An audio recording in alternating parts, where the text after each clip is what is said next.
6h45, entrando no ar, o Alô Dilene para ajudar você. Você pergunta e eu respondo. Toda quinta-feira, 6h45. Fica aí, é rapidinho e a gente vai para as respostas de hoje.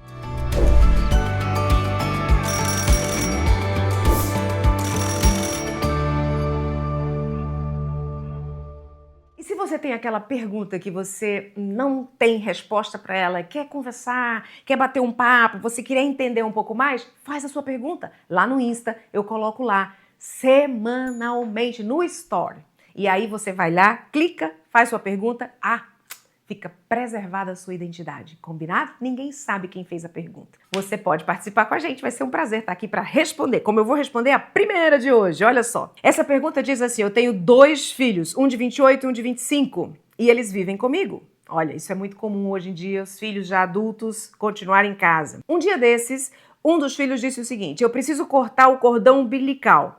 E para isso não quer dizer onde ela vai, que horas volta, nem o que vai fazer. Disse assim para mim, se você quer saber, olha nos stories. Eu fico preocupada, é por isso que eu pergunto. Não consigo dormir enquanto eles não voltam. Até onde cortar o vínculo comigo deve chegar? Os filhos estão amadurecendo ou estão avançando em idade e ficando dentro de casa? Às vezes pelo conforto, às vezes porque ainda não têm condições financeiras suficientes para se manter fora de casa. Então aqui, 25 e 28 anos. Vontade de cortar o cordão umbilical, mas não quer contar para onde vai nem que horas volta. Então deixa eu dizer uma coisa para você, mãe. Conversa com os teus filhos o seguinte, quer cortar o cordão umbilical? Quando você for dono do seu nariz completamente, pagar todas as suas despesas e a sua moradia e sair de dentro da minha casa, então você se torna dono do seu nariz e aí o cordão umbilical está definitivamente cortado. Então você vai e volta a hora que você quiser. Mas enquanto você estiver sob meu teto, a gente precisa conversar.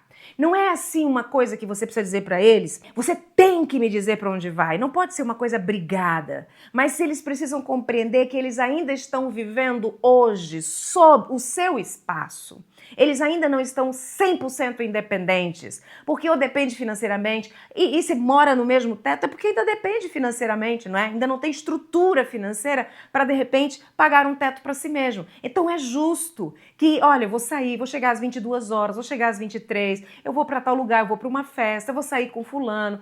É comum, porque fazem parte da mesma área em comum, convivem no mesmo espaço. Então isso precisa ficar claro para os teus filhos, de que eles são livres, não estão aprisionados por estarem em casa, mas por estarem em casa e ainda não estarem completamente, 100% independentes financeiramente, emocionalmente, fisicamente, geograficamente, eles precisam sim prestar contas do movimento que é feito enquanto eles estão ali.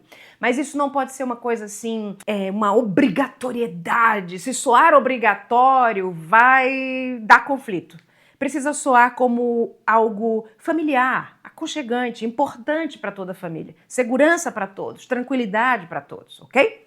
Espero que isso possa ter te ajudado e você consiga ter essa conversa gostosa, tranquila, amena e firme com os teus filhos. Próxima pergunta de hoje diz assim, perguntas bem longas, capciosas. A de hoje diz assim, mais uma.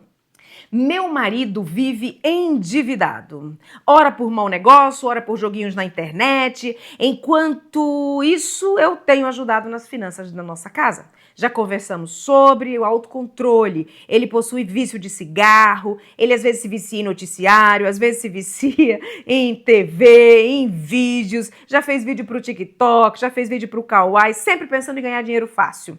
Eu não sei mais o que fazer. Me parece, pela narração da tua pergunta, que você tem um marido predisposto à dependência, ao vício, porque ele insiste repetidamente em algumas questões. Todo excesso esconde uma falta. E se de fato houver um diagnóstico que ele tenha probabilidade para o vício, para a dependência, se faz necessário um tratamento sério. Um tratamento muito importante, profissional. Porque às vezes a dificuldade dele é ligada ao atendimento profissional, enquanto isso você está ali trabalhando, tentando arregimentar, tentando ajeitar as coisas da casa, te desgastando, trazendo adoecimento emocional para você, trazendo afastamento para vocês dois, destruindo a relação de vocês dois. Então, é urgente que se procure uma avaliação psicológica para ver a que nível está essa dependência, esse processo viciante, né? Parece, tudo bem se viciar no filme, se viciar em joguinho, se viciar nisso, difícil é se viciar em drogas e tal. Não, mas é o mesmo princípio. E por isso a gente precisa avaliar, cuidar, para evitar que os vícios vão se prolongando, prorrogando, aumentando e indo para caminhos que sejam mais difíceis o retorno, ok? Nossa terceira pergunta de hoje diz assim: o que fazer para vencer a procrastinação? É o mal do século, a procrastinação. Eu tenho que fazer, mas eu vou enchendo um monte de coisa antes de fazer aquilo. Primeiro fator que a gente precisa pensar é assumir. No caso aqui, eu achei interessante, você já assumiu, você falou, né? O que eu faço para vencer a procrastinação? Significa que você assume que é procrastinador. Então, primeira coisa é reconhecer. Eu procrastino. Eu não consigo fazer as coisas no tempo exato e fico empurrando com a barriga essas coisas para fazer mais para frente e aí eu vivo uma pressão e não dou conta de fazer muitas vezes e a pressão aumenta mais ou eu faço, mas não faço satisfatoriamente.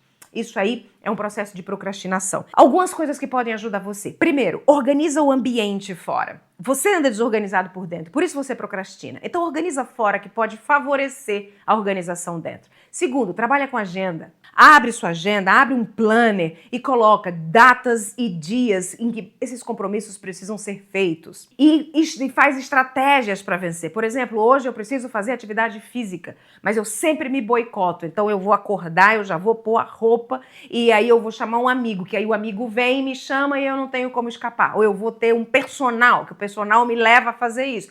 Estratégias para não empurrar com a barriga aquilo que é essencial, aquilo que é fundamental para a melhoria do seu dia, da sua vida física, mental e espiritual, tá? Estratégia. Ponha prazos reais, não exagera não.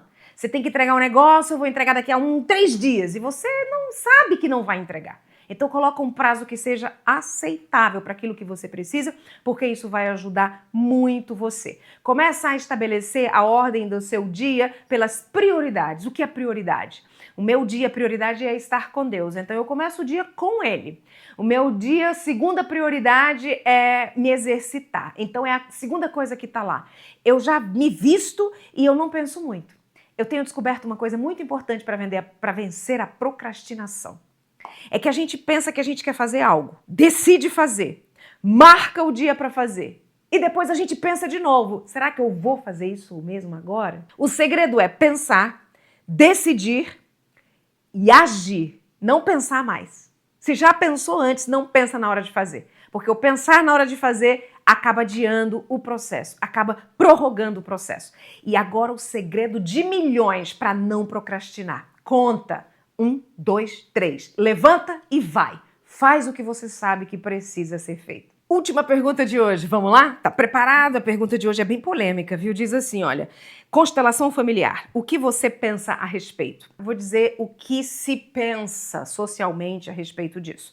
A constelação familiar, ela não é uma ciência, ela é uma técnica aplicada para favorecer o conhecimento das relações sistêmicas. Por ser uma técnica aplicada, muitas pessoas que não são profissionais da psicologia fizeram cursos livres e começaram a aplicar essa técnica para trabalhar o conhecimento das relações familiares. Isso acabou levando algumas pessoas a, eu vou dizer, contaminar essa técnica, vou usar essa expressão, contaminar essa técnica com uma visão holística, espiritualista, tirando exatamente o propósito original dela, né, que era esse contexto dos relacionamentos como realmente pertencente à ciência, à psicologia, tá? Então, inclusive o Conselho de Psicologia, ele não é favorável à aplicação dessa técnica, por entender que ela está fugindo à ética e fugindo a alguns princípios da psicologia.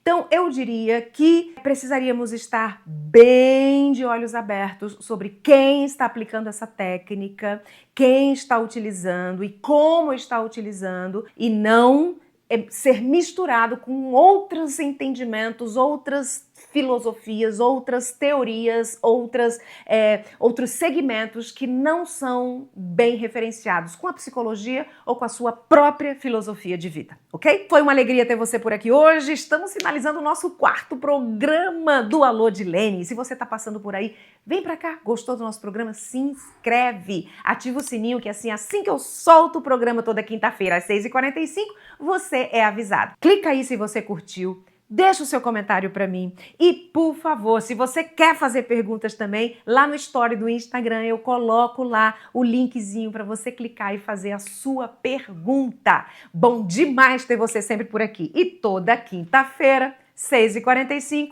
eu libero para você o Alô Dilene. Você pergunta e eu respondo.